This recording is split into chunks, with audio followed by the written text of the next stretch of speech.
Previous video थी मेरी जिसके अंदर मैंने क्या क्या बताया था। एक तो बताया था वेबसाइट रिव्यू की थी हमने, ठीक है। और दूसरा हमने कीवर्ड रिसर्च की थी होम पेज के लिए। ओके,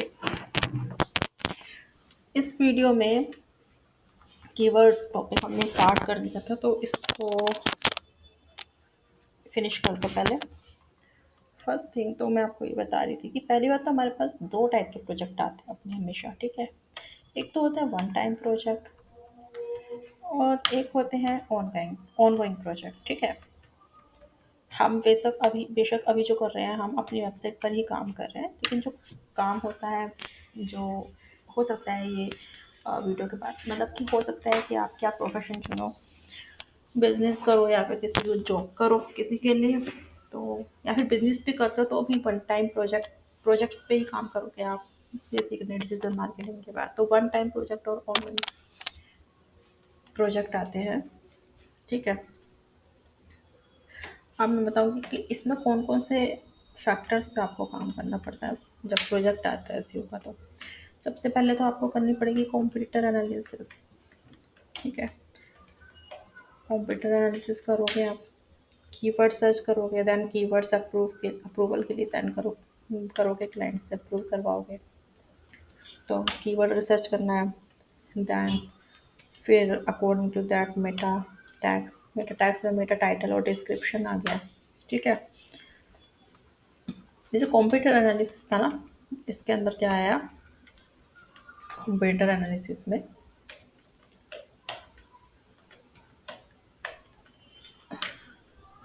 कंप्यूटर में एनालिसिस में आ जाता है एक तो वेबसाइट की फंक्शनैलिटी, मतलब कि फंक्शनैलिटी गैप लिख देते हैं। फंक्शनैलिटी गैप क्या होता है, जैसे कि हमारे वेबसाइट पे नहीं है लाइव चैट और कॉम्पिटिटर की वेबसाइट पे लाइव चैट हैगा, तो वो हमारी फंक्शनैलिटी गैप में आया। पॉपअप की फंक्शनैलिटी होती है, तो फंक्शनैलिटी उस पर है, हमारे पे नहीं है वेबसाइट पे, तो वो फंक्शनैलिटी गैप, ठीक है। हमारे वेबसाइट पे जो जो चीज़ नहीं है हम वो सब नोट डाउन करेंगे, जो कंप्यूटर्स दे रहे हैं और हम नहीं दे रहे, ठीक है। दे रहे हैं मतलब सॉरी, वो फैसिलिटी मतलब फंक्शनैलिटी। उसके बाद है बैकलिंक्स गैप जो करते हैं हम,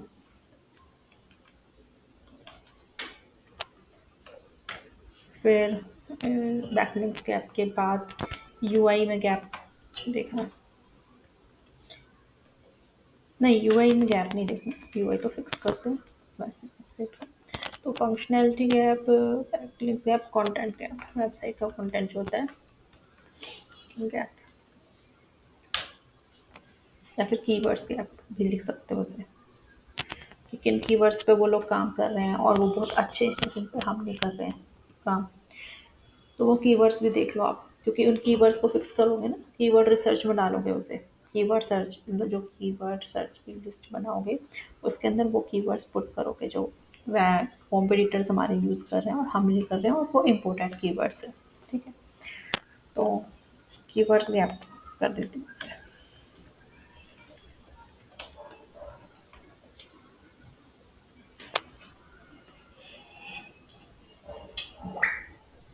ओके, इसके बाद आएगा, हम इसे सेक्शन गैप लिख सकते हैं। सेक्शन गैप क्या, जैसे कि मान लीजिए अ, हमारी वेबसाइट है एंटरटेनमेंट सेंटर, नहीं हम डिजिटल मार्केटिंग की वेबसाइट पर ही बात करते हैं। मान लीजिए हमारी डिजिटल मार्केटिंग की वेबसाइट ये, तो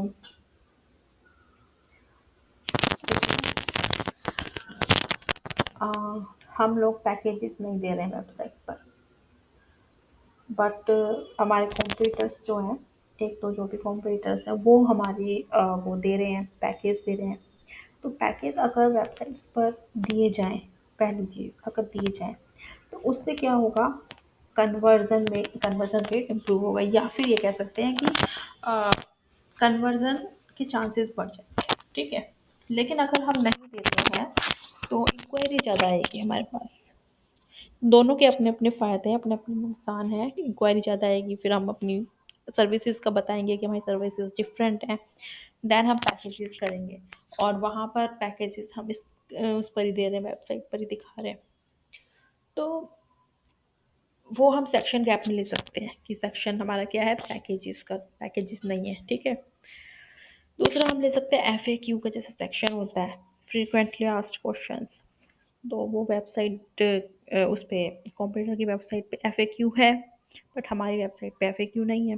तो वो हम सेक्शन गैप में ले सकते हैं, क्योंकि FAQ होना चाहिए, क्योंकि कई क्वेश्चंस आते हैं क्लाइंट के माइंड में, कस्टमर के माइंड में, जो कि FAQ में आंसर मिल जाते हैं उसके। दूसरा चीज़ वो भी है, स्कीमा भी लग जाता है। FAQ का स्कीमा के लिए भी FAQ ज़रूरी है ये, तो बता सकते हैं उसे। तो जो हम वैक्टर्स इसमें कंप्लीट करते हैं, बता रही थी ना मैं, वन टाइम प्रोजेक्ट में, computer analysis, keyword research, meta tags and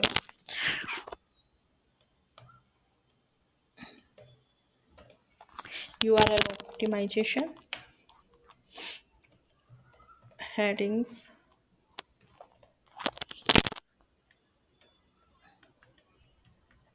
image, alt text, जो पूरा लिख देती हूँ उसे नहीं रहना, समझ आना है ना, फुल टेक्स्ट चाहिए, फुल टेक्स्ट।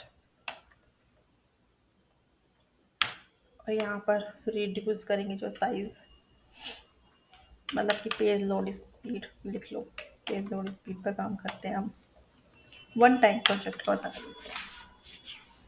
उसके बाद रीडायरेक्शन अगर ज़रूरी है तो, जो भी वेब मास्टर की एरर्स होती हैं वो भी देखते हैं, वन टाइम प्रोजेक्ट का बता रही हूँ। बाकी वेबसाइट जहाँ जहाँ पे रजिस्टर नहीं है और ज़रूरी है, लाइक कोड फॉर्म्स, ठीक है, जो कुछ भी डायरेक्टरीज भी हैं ऐसी, तो मतलब तो वहाँ पर रजिस्टर करेंगे वेबसाइट को।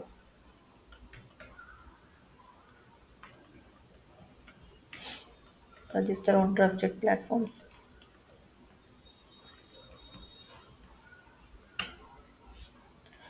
3013 or 2 if needed।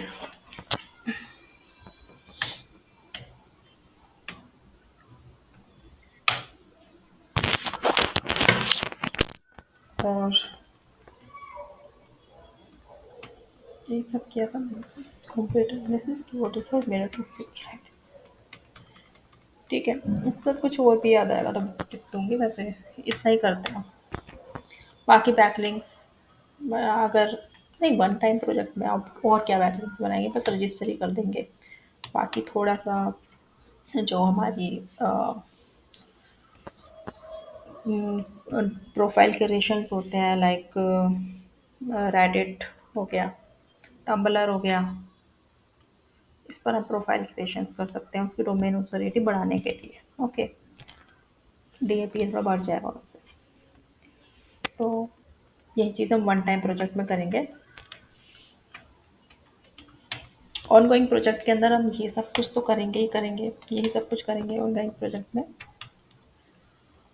लेकिन उसमें क्या है ना कि कीवर्ड रिसर्च है ना, जैसे कीवर्ड रिसर्च है ना, इसे थोड़ा वाइड कर देंगे। कंप्यूटर एनालिसिस का तो यहाँ पे बता दिया मैंने आपको, अगर कीवर्ड रिसर्च को भी वाइड कर देंगे इसके अंदर, क्योंकि ये ऑनगोइंग प्रोजेक्ट है। यहाँ पर हमें लिमिटेड वन टाइम प्रोजेक्ट के अंदर हमें कीवर्ड सर्च जो करने हैं, स्टार्टिंग में 10 12 20 जितने भी ले लिए according to the client budget, ठीक है, जितने भी ले ली उन पर हम काम करेंगे और उनमें इम्प्रूवमेंट दिखा देंगे रिपोर्ट में, ठीक है। लेकिन ऑनगोइंग प्रोजेक्ट है, जैसे ऑनगोइंग प्रोजेक्ट है, इसके अंदर हमें keyword time to time add on करने पड़ेंगे, ठीक है। 3 फेसेस होते हैं हमारे, हम कीवर्ड्स, एक टर्म होती है कीवर्ड्स फनल। तो कीवर्ड फनल के अंदर 3 फेस होते हैं, 3 स्टेज कह लो, स्टेज। एक होता है वेबसाइट कंसिडरेशन, सॉरी, हाँ, कुछ भी लिख लो, ब्रांड अवेयरनेस, ब्रांड कंसिडरेशन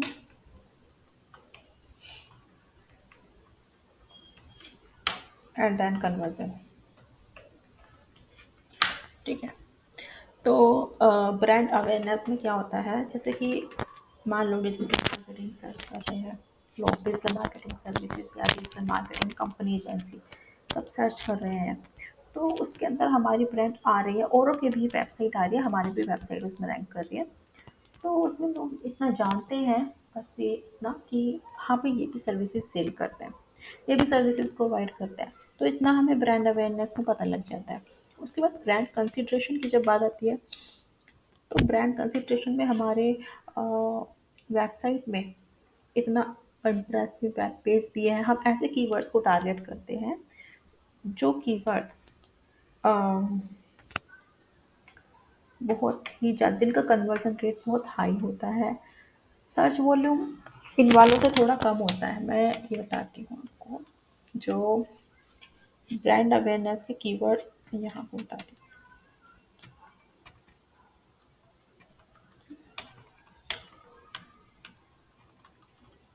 जैसे डिजिटल मार्केटिंग कंपनी कर लिया, तो ये हो गया हमारा कीवर्ड किसके लिए, ये ब्रांड अवेयरनेस हो गया।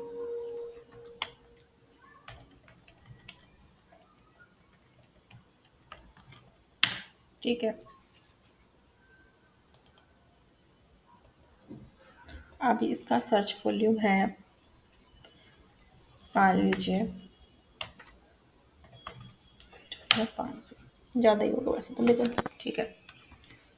और इसका कन्वर्जन रेट जो है, मतलब कि डिजिटल मार्केटिंग कंपनी का तो जो लोग सर्च करते हैं उनका क्या आता है, क्योंकि डिजिटल मार्केटिंग कंपनी वो सब सर्च करेंगे, जैसे मैं भी हूँ, मैं भी अपनी वेबसाइट को एसईओ करूँगी, जब कॉम्पिटिटर सर्च करूँगी तो मैं भी डिजिटल मार्केटिंग कंपनीज ही लिखूँगी, डिजिटल मार्केटिंग कंपनी ही लिखूँगी, ताकि जो टॉप पर आएंगे वही मेरे कॉम्पिटिटर्स होंगे ना, है ना। तो डिजिटल मार्केटिंग कंपनी ही करूँगी मैं अभी। हम्म, इसके बाद इसका कन्वर्जन रेट कितना है,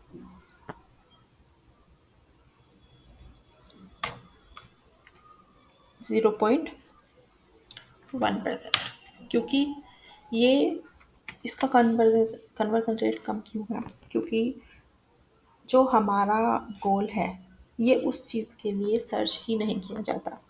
डिजिटल मार्केटिंग कंपनियां तो कंपनी सर्च करेंगी मोस्टली अपने कॉम्पिटिटर्स फाइंड करने के लिए, या फिर कोई जो कि आउटरीच कर रहा होगा सर्विसेज को, कंपनी सर्विसेज देने वाली कंपनी को जो आउटरीच कर रहा होगा, मतलब कि जो वाइट लेबलिंग सर्विसेज प्रोवाइड कर रहा होगा, वही डिजिटल मार्केटिंग कंपनी को सर्च करेगा।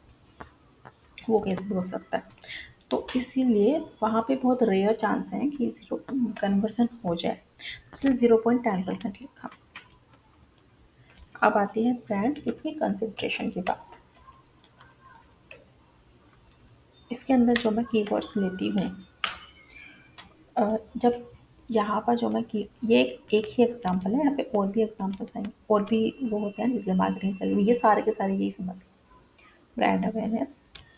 उसके बाद जब पता लग जाएगा हमारी ब्रांड के बारे में, just suppose INT market group, तो देखो ये ना यूजर जर्नी के बेस पर ब्रांड अवेयरनेस, कंसिडरेशन और कन्वर्जन में कैटेगराइज किया गया है।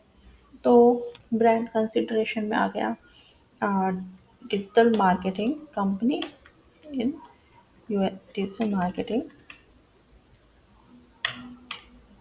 Services, service provider in USA, ये आ गया। इसका कन्वर्जन रेट थोड़ा ज़्यादा हो जाता है, इससे लाइक 20%, 20% के आता है।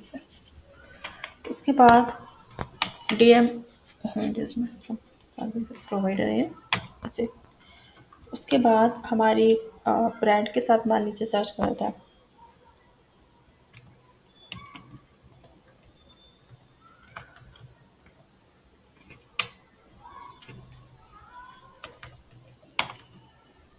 डिजिटल मार्केटिंग एजेंसी,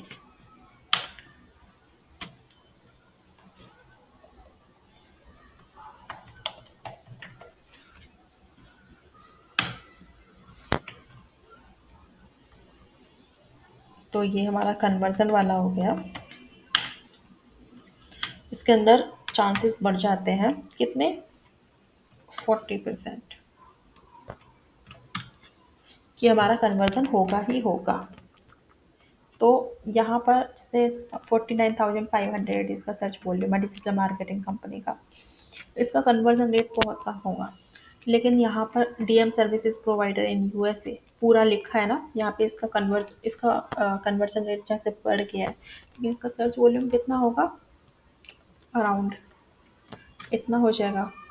ये मैं गैस से लिख रही हूँ, दाइल से लिख रही हूँ, ज़्यादा ही होगा इनसे, लेकिन इतना लिख रही हूँ। और कन्वर्ट हायर डीएम में इन यूएसए, मतलब hire digital marketing agency USA, कितने लोग इसे सर्च करते होंगे, लेकिन कन्वर्जन कितना है, 40%। इसीलिए हम ऐसे कीवर्ड्स को लेते हैं जिनका कन्वर्जन कम भी हो, जिनका सर्च वॉल्यूम कम भी होता है, लेकिन उनका कन्वर्जन ज़्यादा होता है। ठीक है। उसके बाद और ये हो गया कीवर्ड फनल।